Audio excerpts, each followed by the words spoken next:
For lesson 4, we're going to be going over links, and by the end of it you should know how to use both types as well as the differences.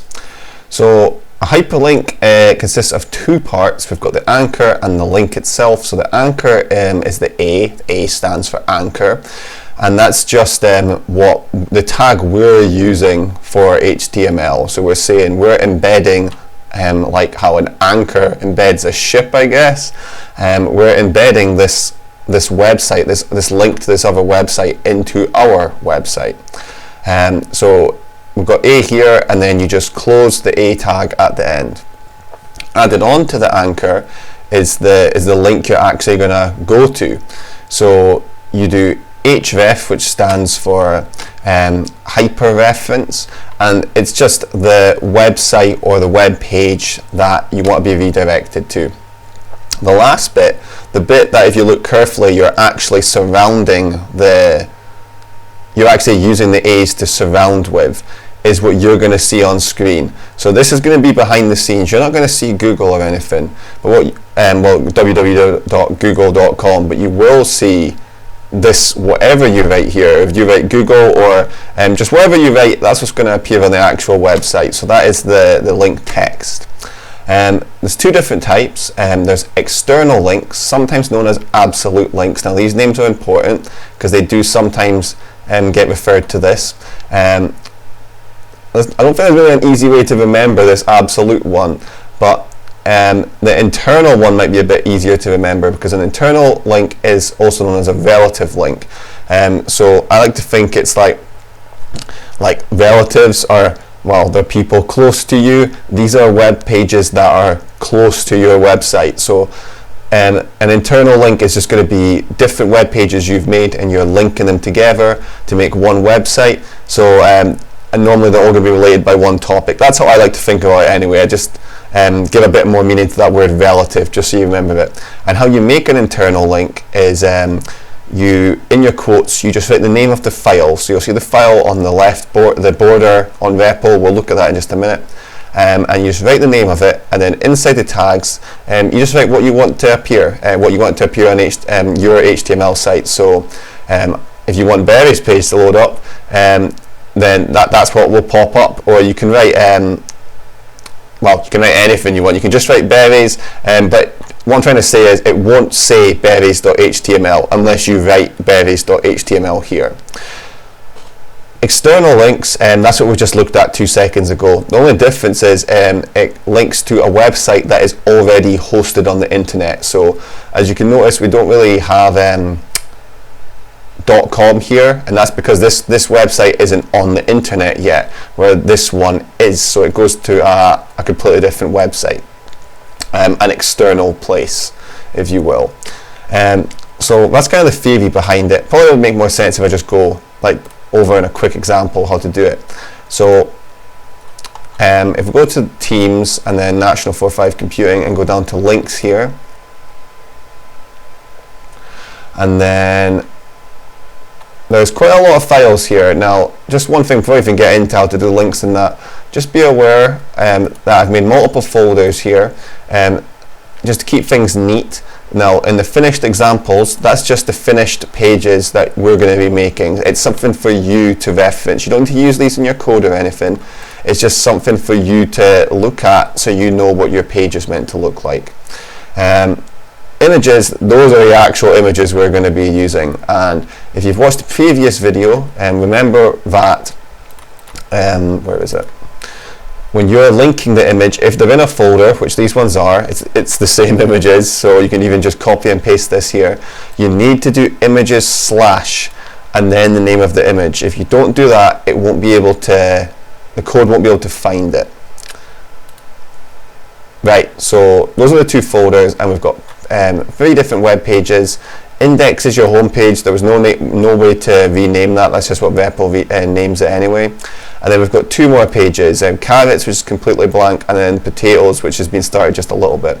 You need to look through this task document, and it looks like there's quite a lot, but I've tried to make it like in baby steps. So step 1 is just to click on index. That's your home page.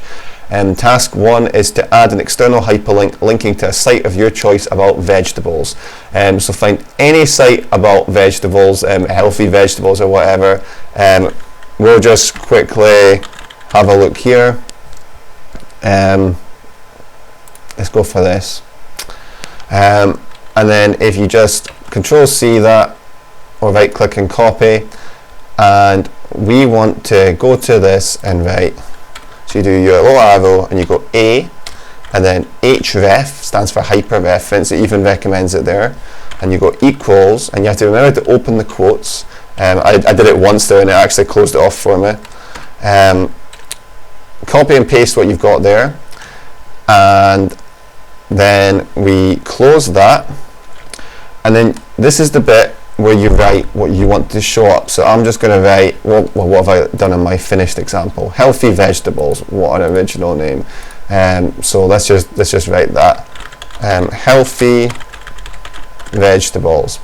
And then easy thing to forget is to close off the A, because it was right at the start. So you have to do the arrow and then /A.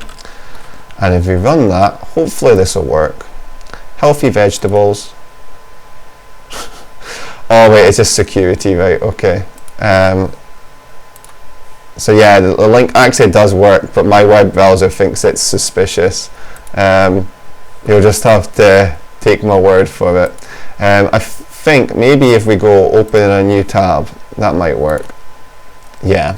So if you do it this way, it works, but for some reason REPL doesn't trust it. So that's how you do an external link. The internal link, so that's task 2, we need to make links to carrots and potatoes. So we can just copy and paste this here, that's why I've put it there. And that's underneath, we're going to write, I've just called it, well, we'll do potatoes first. Potatoes.html, and then we'll just write potatoes page or whatever. And if we run this, now you'll notice it's side by side. So there's two ways we can start. Well, you know what? We'll check if it works first.